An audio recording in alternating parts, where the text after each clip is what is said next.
Hi guys, what's going on? And welcome back to another episode of Conqueror's Blade. So we've recently had Season 2 released, and we had the patch notes for that, which covered sort of the main patch changes in terms of like things like the Doctrine bags, kind of the battle pass, the new unit introduction and everything like that. But sort of along with that, we kind of all quite rapidly became aware that there's a whole raft of unit and hero balancing changes. My.com told us at the time they hadn't got the patch notes ready for those at the time, and they'd be released in a little bit. I kind of mentioned that in the video as well.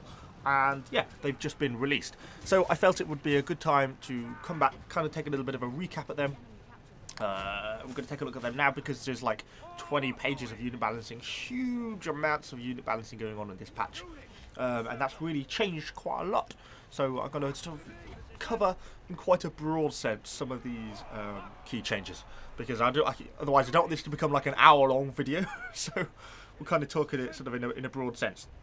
So they talk about it in the introduction. They say, they've been a bit unhappy with some of the core balancing, and they wanted to adjust some things to make one a bit more of a melee infantry dominance, because they feel there's a cavalry and range dominance in the game at the moment. I kind of agree. I think it's largely a few units are resulting of that range dominance, probably prefect archers, despite the fact I absolutely love them. So, things like that are core, as well as some of the cavalry units. Things like fire lancers are particularly dominant at the moment, or were before the patch. And I think it's kind of some of those specific units that need balancing, perhaps more than the whole of ranged and the whole of cavalry. And they've also, as they said, 5-star units have grown too strong and affected the game balance excessively, and there's been sort of a wide-ranging nerf against them. Okay, well, we kind of know this to be true. So as we move down, we come into things like longsword and shield. So it's had knightly vows increased, movement speed for 9 seconds has been changed to 15% for 9 seconds. So it's been sort of nerfed a little bit in terms of its movement speed. So it's not quite such a movement speed buff. A bit of a random one. I'm not entirely sure that was necessary. I don't think that many people really used it anyway. But there we go. They decided to nerf it. If you liked your nightly vows, sorry about that. So then we turn on to the difficulty of unlocking tier 5 units and the bronze costs for unit kits. So obviously we pretty much know the results of this because we've all seen the tech trees since. They have basically massively reduced the number of nodes required to get now to tier 5 units. We took a look at that briefly in the other patch notes video, so I'm not going to go into detail again, but things like Iron Reapers, are down from 300,000 honour to 100,000, something like that. It's obviously upset quite a few people. In the long run, I guess ultimately we'll end up forgetting about it and it'll just become the norm. They've made it a lot easier for newer players to get access to these sort of top tier units.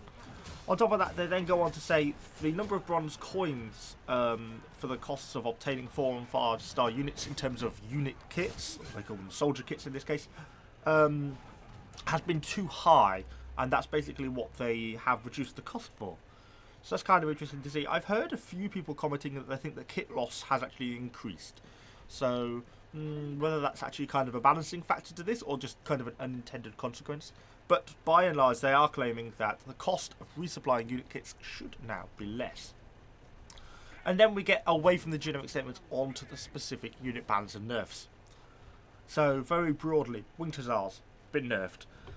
I think they've slightly bugged out as well, because if you look at some of the videos we've seen, kind of a way they're struggling with even very, very low tier units, but then doing okay against like brace halberds.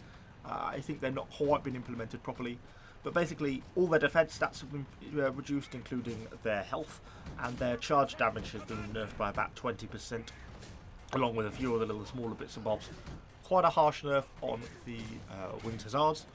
And then we're saying we move on down. This is kind of the across-the-board high-tier cavalry nerf. Cataphract Lancers, defense nerfed across the board. Charge damage, is quite heavily nerfed. Iron Reapers. Again, this is an interesting one because they say, they provide a little bit of commentary to this one, that Iron Reapers was intended to be a unit with high defense and melee capabilities. We found that the charge abilities of the Iron Reapers had turned them into a heavy cavalry unit that didn't match our designs. Well, there was an element of that. They did play like a heavy cavalry unit. So in effect, they've massively nerfed its charge, but they've also slightly nerfed its hit points. But they have given it a few slight increases. The damage effect of the blade against medium and light armor units has been greatly increased. So yeah, they've received quite a heavy nerf. So long as they perhaps work a little bit more, maybe on giving it some slightly stronger defensive or melee stats, maybe after they've removed that nerf, I think they could be given back into a workable unit. And I do kind of agree in the sense that they don't necessarily really want to be just an infantry cavalry unit.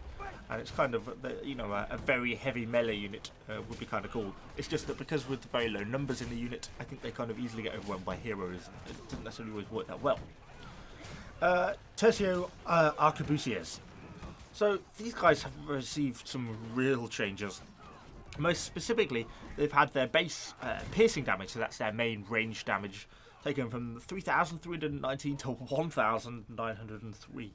So they've basically lost 2,000 from their hit points. Well, 1.5, which is rather harsh. They've received a real nerf in terms of their range damage. That's now quite a low amount of damage as a musket unit, but they did gain in some other areas. Their base hit points has increased quite a lot. Their defensive stats have been improved quite significantly, and their melee damage got a 30% buff.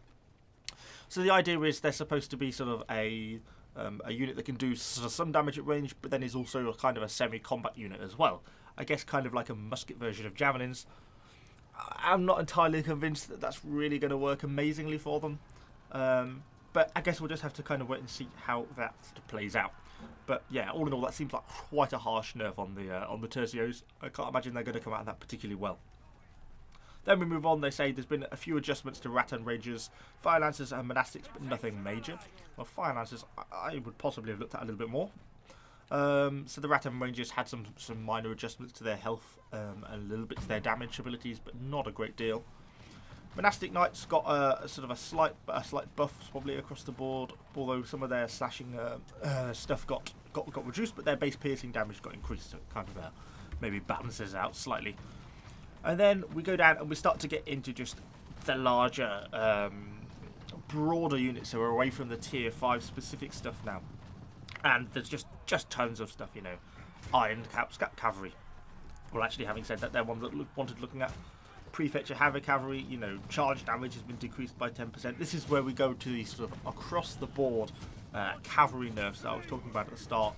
Couteliers, Yeomen, Dagger Axes, all of them getting sort of some changes. Often a decrease to the amount of charge and follow-up damage, and a slight reduction in terms of their defensive stats.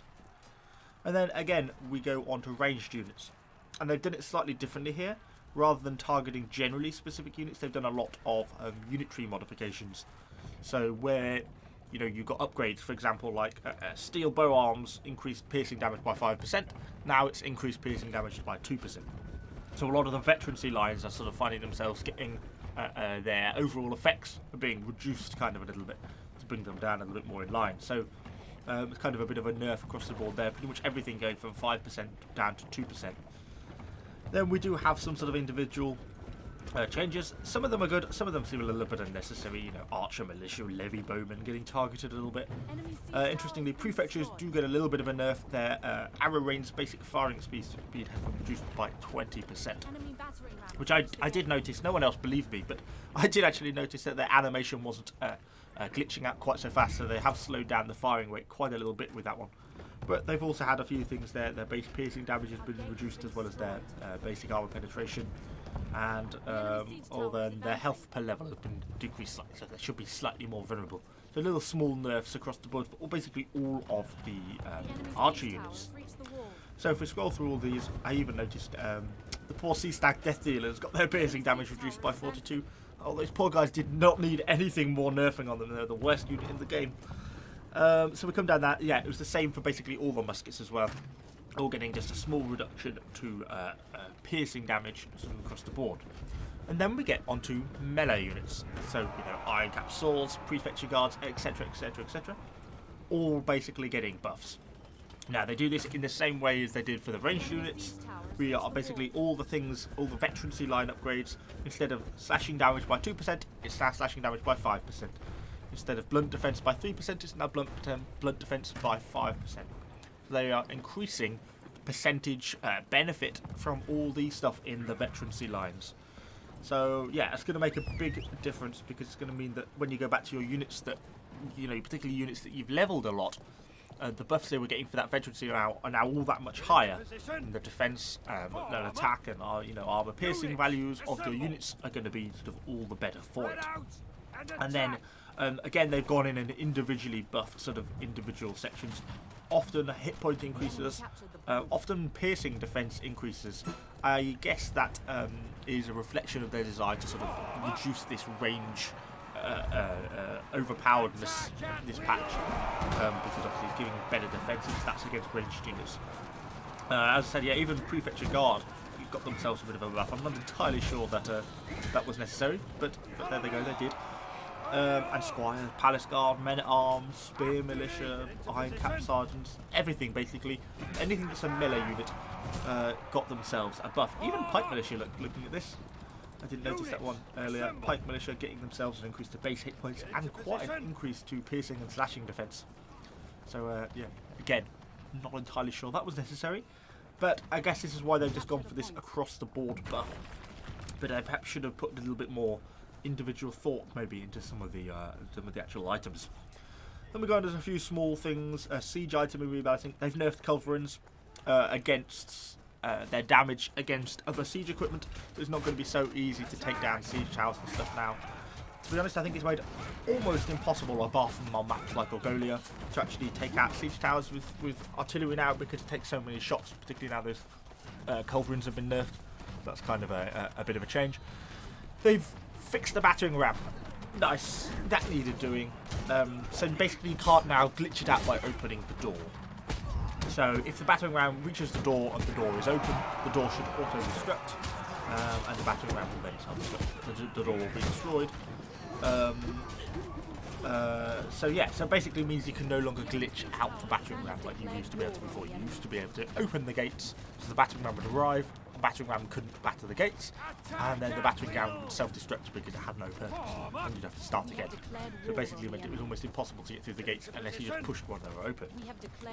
And then we talk about a couple of sort of adjustments around some of the open world stuff, nothing particularly interesting. And then the only other interesting things I saw right at the bottom were the new ranks. I'm only like level 360 or something, so I don't think I'm ever going to be seeing level 3000. Not unless this game is still going in sort of 10 years' time. So yeah, I think we're way up on that one. But kind of interesting nonetheless. And that very broadly covers the bulk of the patch notes. It is a tier 5 nerf, heavy tier 5 nerf. Tier 5s are easier to get. Ranged units have been nerfed, cavalry units have been nerfed, melee units have been buffed. Very broadly, that's the change. You can go and have a look at the individual patch notes. If I remember, I'll put a link in the description. Hopefully, kind of go and have a little bit of a look. If you've got specific units you're interested in, go and take a bit of a look at them. I wouldn't necessarily commit half your day to reading through it, because it's quite the document. And they've certainly made a lot of changes here, so it'll kind of be interesting to see how this plays out now over the next couple of weeks. I think some of it needs a little bit of work. I think they slightly overdid some of the T5 stuff, as I kind of mentioned in my first impressions video. But generally, I kind of applaud the idea. Just a little bit of implementation work needed just. But anyway, that's all I've got for you this week. Hopefully you've enjoyed this video. If you have, let me know what you think in the comments down below. Subscribe to the channel, of course, for a load more Conqueror Blade content. And I shall see you guys all on the next video.